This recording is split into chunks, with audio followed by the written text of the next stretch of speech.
Friends, I would like to invite my YouTube channel Rambo Classes. Today we are going to discuss Rambo Classes Uttar Pradesh. Today we are going to discuss Uttar Pradesh UPSSB Trade Graduate Teacher UP TGT Online Form 2022 for 3539 3539 post 17 June 2022. Uttar Pradesh Secondary Education Service Selection Board UPSESSB has released notification to trade graduate teacher TGT trade requirement for 3539 post. Those who are interested in this requirement and fulfill the eligible can apply online from 9 June 2022 to 3 July 2022 for the information of eligibility, age limit, selection procedure, pay scale, syllabus in requirement. Read the up TGT 2022 notification and then apply.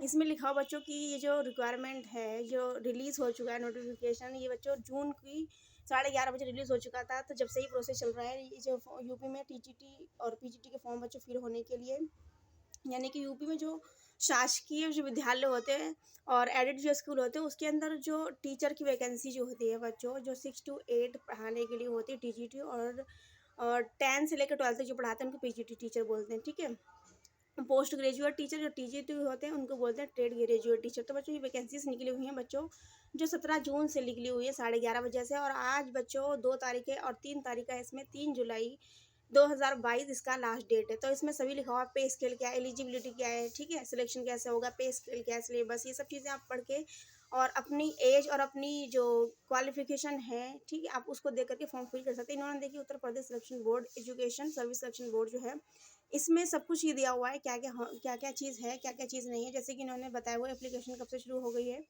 ठीक है, इसके साथ में इसमें लिखा हुआ last date for apply online.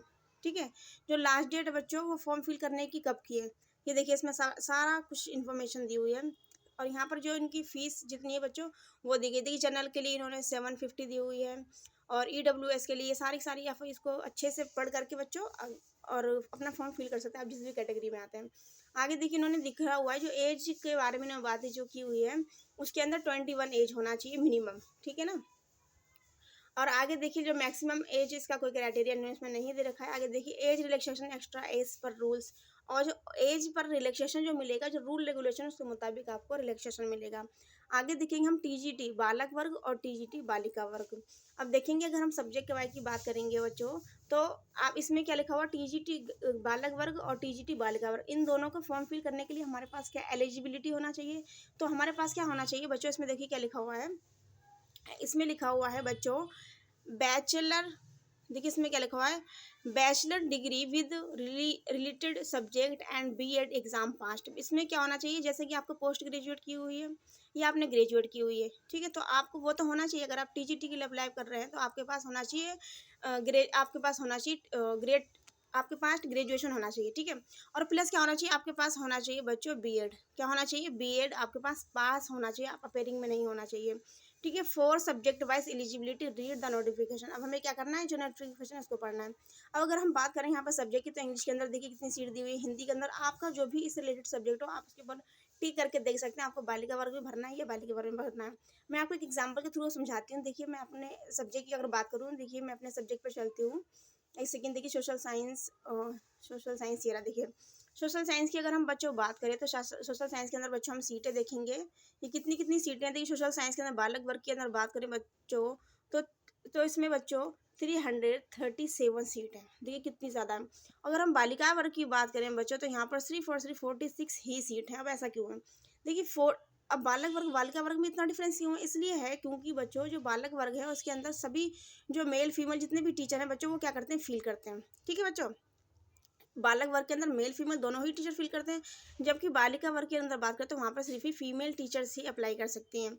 और अगर हम चाहें तो बालिका वर्ग में अप्लाई कर सकते हैं, कम सीट हमें तो सिर्फ एक ही सीट चाहिए, तो आप ऐसा अपने माइंड के अंदर भ्रम ना पालें कि अरे ये तो कम वैकेंसीज है और हम कैसे करेंगे और हमारा यहाँ नंबर नहीं आएगा। तो आपको सिर्फ एक सीट चाहिए, आप लग करके मेहनत कीजिए, आप बालिका वर्ग में चाहे अप्लाई कीजिए चाहे बालक वर्ग में अप्लाई कीजिए, आपको सिलेक्शन मिलेगा। लेकिन बस इसके अंदर शर्त इतनी है कि बालिका वर्ग के अंदर आपको जो फॉर्म फिल करना है तो उसके अंदर क्या होगा कि आप एक फीमेल टीचर हो, ठीक है, इसके अंदर मेल टीचर अप्लाई नहीं कर सकता। चलिए बच्चों, हम आगे इसके सिलेबस की बात देख लेंगे। बच्चों कल 3 तारीख है और मैं चाहती हूँ कि सब बच्चे जितने भी टीचर्स हैं वो उस फॉर्म को फिल कर दे। चलिए हम क्या करेंगे बच्चों, अब हम इसकी जो सिलेबस है उसको एक बार चेक करेंगे, उसके बाद थोड़ी सी चर्चा कर लेते हैं। देखेंगे बच्चों, हम इसके सिलेबस पे नीचे जाएंगे और देखिए यहाँ पे फॉर्म किस तरह से फॉर्म फिल करना है। आपके पास अगर लैपटॉप है तो खुद ही आप अपना सब कुछ कर सकते हैं। पहले आपको रजिस्ट्रेशन करना होगा, फिर दूसरी बात फीस जमा करना होगी। और देखिए इन्होंने जितना भी प्रोसेस किस तरीके से करना है वो देखिए इन्होंने सब कुछ बड़े अच्छे तरीके से बड़े अच्छे ढंग में समझाया हुआ है। देखिए इन्होंने ये देखिए कब का लास्ट टाइम है, कब फर्स्ट टाइम, कब से स्टार्ट हुआ और कब लास्ट टाइम है, ठीक है। और उसके पास क्या क्या डॉक्यूमेंट होना चाहिए सब लिखा हुआ है, आईडी प्रूफ होना चाहिए और सारी डिटेल लिखी हुई है, ठीक है। साइन किया हुआ फोटो होना चाहिए, आईडी प्रूफ, थंबनेल, ये सब चीज़ लिखी हुई है। तो बहुत ही अच्छे से इसमें समझाया हुआ है, ठीक है। आगे हम देखेंगे हमें क्या करना है, इसके सिलेबस को चेक करना है। तो हम सिलेबस से बच्चों टिक करेंगे। देखिए यार मैं आपको एक बार दिखा देती हूँ सिलेबस, ये रहा बच्चों सिलेबस, ठीक है। इस पर हम टिक करेंगे, ये हमने टिक कर लिया। अब देखिए पीडीएफ की फॉर्म में हमें ये ओपन होता हुआ नजर आएगा। एक सेकंड रुक जाइए, देखिए आपको पीडीएफ फॉर्म में ये देखिए सारे सारे सब्जेक्ट यहाँ पे लिखे हुए हैं। ये साइट है UPSESSB की, ओके। तो देखिए यहाँ पे सभी सब्जेक्ट वाइज लिखा हुआ है, Hindi, mathematics, home science, Urdu. तो हमें अपने सोशल साइंस के बारे में हमने बात की थी, तो हम इस पे सब्जेक्ट क्या करते हैं हम थोड़ा सा चर्चा कर लेते हैं, डिस्कस कर लेते हैं। देखिए अभी पीडीएफ की फॉर्म में आपके पास आ जाएगा। तो देखिए एक बार हम इसको ओपन करने के बाद में इस पर थोड़ा सा डिस्कस कर लेते हैं, ज़्यादातर कन्फ्यूज़न यही रहता है। देखिए बच्चों इसमें लिखा हुआ है भूगोल, ठीक है। सेकंड पे दिया हुआ है इतिहास और थर्ड पे दिया हुआ है बच्चों नागरिक शास्त्र और फोर्थ पर बच्चों दिया हुआ है नागरिक शास्त्र, अर्थशास्त्र। देखिए इसके अंदर 4 सब्जेक्ट हैं, हिस्ट्री,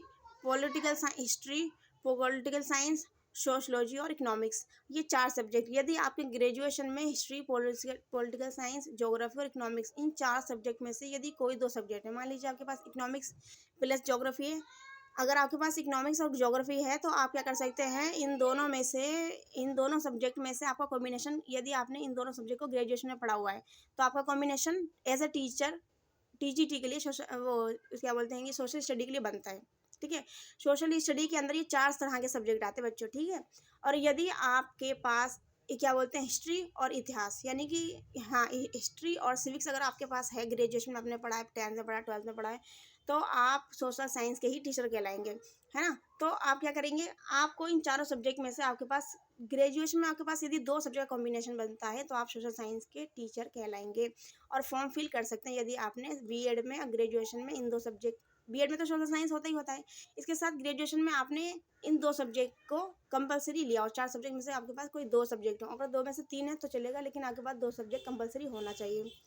तो बच्चों ये कुछ आपके पास इन्फॉर्मेशन थी और हम क्या करेंगे, इन इन्फॉर्मेशन को ज़्यादा से ज़्यादा क्या करेंगे बच्चों, अच्छे से हम पढ़ेंगे और जो हमारे पास जो ये सिलेबस है बच्चों उसको काफ़ी बार देखना है और इन सिलेबस के अकॉर्डिंग ही हमें तैयारी करना है। हमारा एक भी क्वेश्चन इस सिलेबस से आउट ऑफ सिलेबस नहीं होता है, तो इस सिलेबस को आप अच्छे से तैयार कीजिए और अपनी क्या बोलते हैं तैयारी अच्छे से कीजिए, यही हमारी आशा है बच्चों। Thank you for watching, take care and bye bye. मिलते हैं नेक्स्ट वीडियो में, take care and bye bye.